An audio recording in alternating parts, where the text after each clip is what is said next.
My name is Samuel Shropshire. I'm an American citizen living in Saudi Arabia.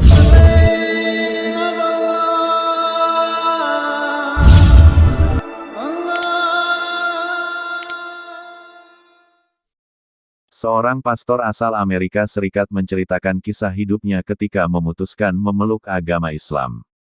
Pria yang memutuskan menjadi mualaf itu adalah Samuel Shropshire, seorang lelaki parubaya yang bekerja di Arab Saudi sebagai pemeriksa hasil terjemahan Al-Quran dalam bahasa Inggris. Samuel Shropshire bertugas memastikan agar hasil terjemahan Al-Quran dalam bahasa Inggris dapat dipahami dengan benar atau tidak. Dari hal tersebut pula lah Samuel Shropshire lantas membaca satu persatu ayat yang sudah diterjemahkan. Ia banyak memahami isi dari Al-Quran yang sebelumnya tidak ia ketahui sama sekali, termasuk soal Yesus atau Nabi Isa yang merupakan seorang nabi, bukan Tuhan. Sebelumnya, ia sama sekali tidak mengetahui tentang agama Islam, apalagi isi dari Al-Quran. Sebelumnya Samuel Shropshire banyak mendengar hal negatif tentang Islam. Kebanyakan berita menunjukkan sisi gelap dari agama Islam. Saya mendengar tentang Muslim sangat negatif.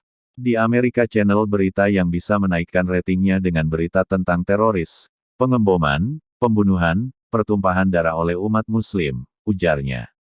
Samuel Shropshire mendapat pekerjaan yang mengharuskannya membaca terjemahan dari Al-Quran.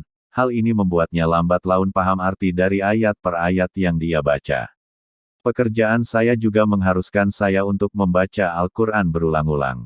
Bisa Anda bayangkan, saya tidak tahu tentang Islam sama sekali, paparnya. Ia terkejut saat mendapati ayat Al-Quran yang ia baca menjelaskan jika Yesus adalah seorang nabi.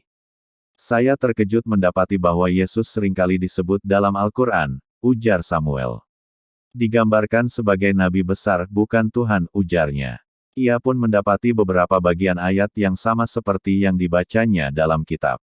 Bahkan Al-Quran dirasa lebih lengkap. Bahkan cerita tentang perawan yang melahirkan juga tercantum di sana, ujarnya.